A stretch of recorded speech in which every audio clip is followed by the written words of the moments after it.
안녕하세요. 8월 16일. 오늘 말씀은 사사기 6장 25절에서 32절 말씀입니다. 근데 이게 스토리가 계속 연속적으로 이어지다 보니까 그 6장 내용을 짧게 이렇게 말씀드리고 넘어가면 좋을 것 같아서 짧게 나누겠습니다. 6장 1절에서 10절 내용은 야빈을 드보라와 바락이 해치우고 야빈의 장군 시스라를 야엘이 죽이고 나서 40년 동안 전쟁 없이 평화롭게 이스라엘이 살게 됩니다. 하지만 그 이후 불순종과 배교를 하면서 여호와께서 보시기에 악을 행합니다. 다시 하나님께서 미디안 족속을 사용하셔서 이스라엘을 벌하십니다. 7년간 미디안 아래서 극심한 고통을 당합니다. 미디안 사람들은 아말렉 족속과 함께 이스라엘의 토지를 황폐화시키고 거기서 나는 소산들을 약탈합니다. 이스라엘은 고통과 궁핍함 속에서 다시 하나님을 찾게 됩니다. 하나님께서는 지금껏 사사를 바로 세우셔서 전쟁을 하신 것과 달리 선지자를 이제 먼저 보내시면서 메시지를 전하게 하십니다. 고기를 바로 잡아주는 것이 아니고 그 잡는 방법을 가르치시려고 하신 것 같이 느껴집니다. 이게 선지자의 말입니다. 사사기 6장 8절부터 10절입니다. 여호와께서는 이스라엘 자손들에게 예언자를 보내주셨습니다. 예언자가 그들에게 말했습니다. 이스라엘의 하나님 여호와께서 말씀하신다. 내가 이집트에서 너희를 인도해내고 노예살이하던 집에서 너희를 구출했다. 내가 이집트 사람들의 손과 너희를 억압하는 사람 모두의 손에서 너희를 구원해냈으며 너희 앞에서 그들을 쫓아내고 그 땅을 너희에게 주었다. 그리고 내가 너희에게 말했다. 나는 너희 하나님 여호와다. 너희가 거주하고 있는 땅의 사람들인 아모리 족속 신들을 두려워하지 말라. 그런데 너희는 내 말을 듣지 않았다. 이스라엘의 문제는 하나님의 은혜를 잊어버리고 우상을 섬기는 데 있었습니다. 그 이후 우리가 한 번쯤은 들어본 사사 이제 기드온이 등장합니다.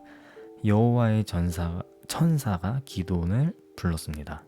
기드온은 자신을 낮추며 할 수 없다 하지만 여호와께서는 기드온을 용맹스러운 전사여 라고 부르십니다.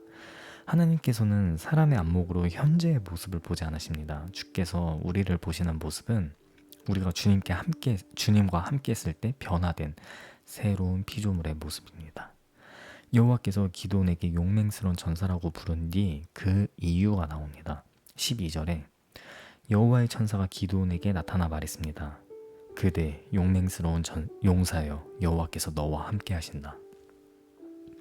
우리가 불가능한 일에 도전할 수 있는 이유, 무너질 것 같지 않은 여리고성을 무너뜨릴 수 있는 이유, 건너가기가 불가능해 보이는 요단강을 건널 수 있는 이유는 여호와께서 우리와 함께 하시기 때문입니다. 기드온이 강한 용사일 수 있는 이유는 여호와께서 함께 하셨기 때문입니다. 오늘 말씀 6장 25절에서 32절입니다. 제가 봉독하겠습니다. 그리고 바로 그날 밤 여호와께서 그에게 말씀하셨습니다. 내 아버지의 가축 가운데 어린 수소와 다른 7살 된 어린 수소 한 마리를 취하여라. 내 아버지의 바알 제단을 허물고 그 옆에 있는 아세라를 쓰러뜨려라. 그러고 나서 이 요새 꼭대기에 내 하나님 여호와의 제단을 적절한 구조에 따라서 세워라. 그러고는 그 두 번째 어린 수소를 취해서 네가 쓰러뜨린 아세라를 땔감으로 삼아 번제를 드려라. 그리하여 기드온은 그의 하인 가운데 10명을 데리고 여호와께서 그에게 말씀하신 대로 했습니다. 그러나 그의 가족과 성읍 사람들을 두려워해서 낮에 하지 않고 밤에 했습니다. 아침에 성읍의 사람들이 일어나 보니 바알 제단이 허물어져 있고 그 옆에 있던 아세라도 쓰러져 있고 새로 쌓은 제단에 두 번째 어린 수소가 받쳐져 있었습니다. 그들은 서로 물었습니다. 누가 이 일을 저질렀느냐? 그들이 캐묻고 조사해 본 후에 말했습니다. 요아스의 아들 기드온이 이 일을 저질렀다. 성읍 사람들이 요아스에게 말했습니다. 당신의 아들을 데려오시오. 그는 죽어야 하오. 그가 바알 제단을 허물고 그 옆에 있던 아세라도 쓰러뜨렸기 때문이요. 그러나 요아스가 그와 대치하고 서 있는 모두에게 말했습니다. 당신들이 바알을 위해 변호하는 것이요? 당신들이 그것을 구해내겠소? 그를 변호하는 사람은 아침이 되기 전에 죽을 것이요. 바알이 만약 신이라면 그의 제단에 그의 제단이 허물어졌으니 자기가 자신을 변호할 것이요. 그리하여 바알로 하여금 스스로 변호하게 하라라고 해 그날에 그들은 기드온을 여룻바알이라고 불렀습니다. 그가 바알의 제단을 허물었기 때문입니다. 아멘. 기드온을 강한 용사라 칭한 것과 달리 그의 행동은 여전히 소심하고 두려움에 사로잡힌 모습입니다. 주님께서 명령하셨으니 하기는 하는데 사람들은 두려우니 타협하여 저녁에 행합니다. 바락도 그렇고 기드온도 그렇고 사사기에 나오는 이스라엘의 구원을 위해 싸웠던 전사들에 대해 완벽하지 않은 모습을 계속해서 보게 됩니다. 이들을 보며 의아한 마음이 첫 번째로 들긴 하지만 한편으로 솔직한 마음으로 위안이 되는 것은 그들도 우리와 별반 다를 것 없는 사람이라는 것입니다. 그리고 하나님께서는 이렇게 연약한 사람들을 통해서 역사를 이끄신다는 것을 보게 됩니다.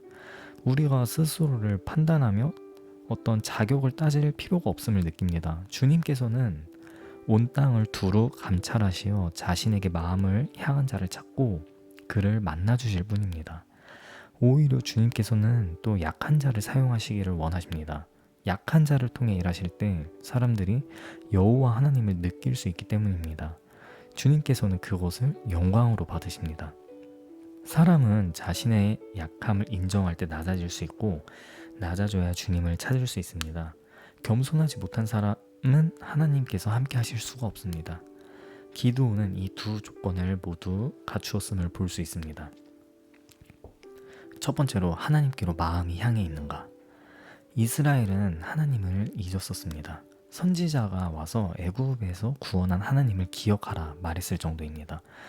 여호와의 천사가 기드온에게 나타내자 기드온이 천사에게 얘기한 첫 마디입니다. 12절과 13절입니다. 여호와의 천사가 기드온에게 나타나 말했습니다. 그대 용맹스러운 용사여, 여호와께서 너와 함께 하신다. 기드온이 그에게 말했습니다. 내 주여, 여호와께서 우리와 함께 하신다면 왜 우리에게 이 모든 일이 일어나는 것입니까? 여호와께서 우리를 이집트에서 구출해내지 않으셨느냐? 라고 우리 조상들이 우리에게 말했는데 그분의 모든 기적들은 어디에 있습니까? 지금 여호와께서 우리를 버리고 미디안 사람들의 손에 우리를 넘기셨습니다. 기드온은 여호와를 계속 기억하고 여호와께 이 상황을 묻고 있었음을 느낄 수 있습니다. 바알과 아세라에게 이스라엘을 묻는 것이 아니라 하나님 여호와께 이스라엘의 구원을 묻고 있었습니다. 그러니 천사가 등장하자 바로 자신의 답답함을 말했던 것입니다. 기드온은 하나님을 잊지 않았었음을 볼 수 있습니다. 두 번째, 교만하지 않고 겸손한가? 13절 이후 14절부터 보면 기드온의 낮은 마음이 나옵니다. 14절 15절입니다. 여호와께서 그에게 말씀하셨습니다. 너는 기운을 내고 가서 미디안 사람의 손에서 이스라엘을 구원하여라. 내가 너를 보내는 것 아니냐. 기드온이 그에게 말했습니다. 내 주여, 내가 무엇으로 이스라엘을 구원할 수 있겠습니까? 보십시오. 내 집안은 므낫세 가운데 가장 작고 나는 내 아버지의 집에서 가장 어린 사람입니다. 여호와께서 그에게 말씀하셨습니다. 내가 너와 함께 할 것이니 너는 미디안 사람들을 한 사람을 치듯이 무찌를 것이다. 그 15절 기드온의 말이 낯이 익습니다. 사무엘 선지자가 사울을 이스라엘의 초대 왕으로 세울 때 사울이 자신을 가리키며 했던 말과 비슷합니다. 사무엘상 9장 21절 보면 사울이 대답하여 이르되 나는 이스라엘 지파의 가장 작은 지파 베냐민 사람이 아니니까 또 나의 가족은 베냐민 지파 모든 가족 중에서 가장 미약하지 아니하니까 당신이 어찌하여 내게 이같이 말씀하시니까 하니 사울은 시간이 지날수록 권력에 취해 변질되었지만 주님께 처음 부르심을 받을 때는 겸손한 자였습니다. 주님께서는 겸손한 자를 부르시는 것을 사울을 부르시는 것을 보며 다시 한번 생각해 볼 수 있습니다. 하나님께서는 기드온에게 내린 첫 번째 명령은 바알 제단과 아세라 신상을 허물고 여호와의 제단을 다시 쌓는 것이었습니다. 여호와 하나님께서 직접 주신 십계명의 첫 번째는 나 이외의 다른 신을 섬기지 말라입니다. 첫 번째 계명인 만큼 주님께서 가장 강조하신 계명이라 생각합니다. 기드온에게 처음 명령하신 것도 우상 숭배를 파괴하는 것이었습니다. 우상 숭배는 어떠한 신을 만들어 섬기는 것뿐만이 아닙니다. 다른 무엇이 하나님보다 앞서고 있다면 그 모든 것이 숭배의 대상이 됩니다. 사람들 중에 자신은 무신론자라고 말하며 그 무엇도 믿지 않는다 말하는 사람들도 있지만, 사람들은 저마다 숭배의 대상이 있기 마련입니다. 아무것도 의지하지 않는 사람은 존재하지 않습니다. 누군가는 돈이 될 수 있고 자신의 재능일 수도 있습니다. 목표일 수도 있고 연인 관계일 수도 있고 심지어는 가족이 될 수도 있습니다. 아브라함이 주님께 받았던 시험을 기억합시다. 주님께서는 아브라함이 100세에 낳았던 목숨과도 같았던 아들 이삭을 바치라 말씀하셨습니다. 그 사람의 가치관이 곧 그가 가장 가치 있다고 생각하는 것이기에 삶의 이유가 되기도 합니다. 여러분은 누군가가 여러분에게 왜 사는지에 대해 물으면 어떻게 대답하시겠습니까? 삶의 이유에 대해 물으면 뭐라 답하시겠습니까? 삶의 낙이 무엇이냐 물으면 뭐라 답하시겠습니까? 이러한 질문들에 답을 해보면 우리 안에 가장 크게 자리 잡고 있는 우상의 실체를 볼 수 있다고 생각합니다. 우상을 내려놓아야 합니다. 우상을 내려놓기 위해서는 선지자가 말한 것처럼 우리에게 역사하셨던 하나님을 다시 기억해야 합니다. 그리고 말씀을 통해 예수 그리스도께서 우리에게 주신 은혜를 다시 깨달아야 합니다. 세상 사람들과 다른 하늘의 가치관을 가지고 살아간다면 우리는 불안할 수 있고 세상으로부터 미움을 받을 수 있습니다. 하지만 기드온의 아버지인 요아스처럼 담대하게 나아갔으면 좋겠습니다. 바알이 진짜 신이라면 바알이 알아서 하겠지, 아무것도 못한다면 신이 아니다 라고 말한 것처럼 하나님 아버지께서 나를 사랑하시고 돌보신다.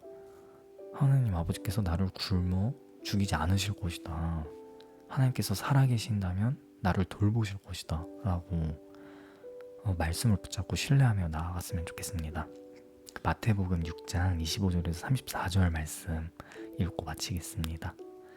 그러므로 내가 너희에게 이르노니 목숨을 위하여 무엇을 먹을까 무엇을 마실까 몸을 위하여 무엇을 입을까 염려하지 말라. 목숨이 음식보다 중하지 아니하며 몸이 의복보다 중하지 아니하냐.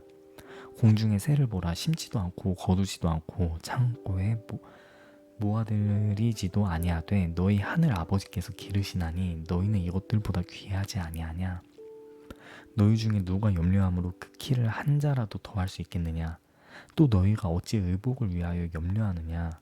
백합화가 어떻게 자라는가 생각하여 보라. 수고도 아니하고 길쌈도 아니하느니라. 그러나 내가 너희에게 말하노니 솔로몬의 모든 영광으로도 입은 것이 이 꽃 하나만 갖지 못하였느니라. 오늘 있다가 내일 아궁이에 던져지는 들풀도 하나님이 이렇게 입히시거든. 하물며 너희일까 보냐 믿음이 적은 자들아. 그러므로 염려하여 이르기를 무엇을 먹을까 무엇을 마실까 무엇을 입을까 하지 마라. 이는 다 이방인들이 구하는 것이라. 너희 하늘 아버지께서 이 모든 것이 너희에게 있어야 할 줄을 아시느니라. 그런즉 너희는 먼저 그의 나라와 그의 의를 구하라. 그리하면 이 모든 것을 너희에게 더하시리라.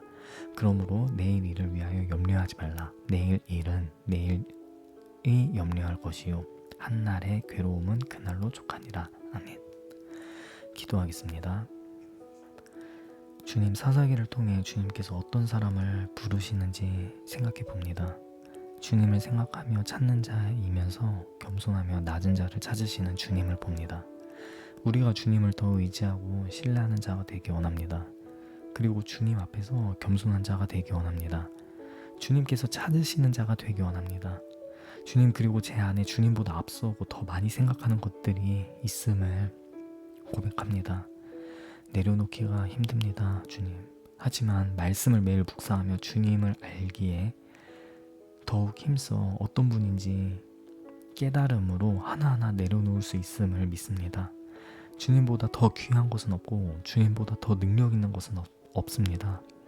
주님보다 더 큰 평안과 기쁨을 줄 수 있는 것은 없고 주님보다 나를 더 사랑하는 무언가는 없습니다.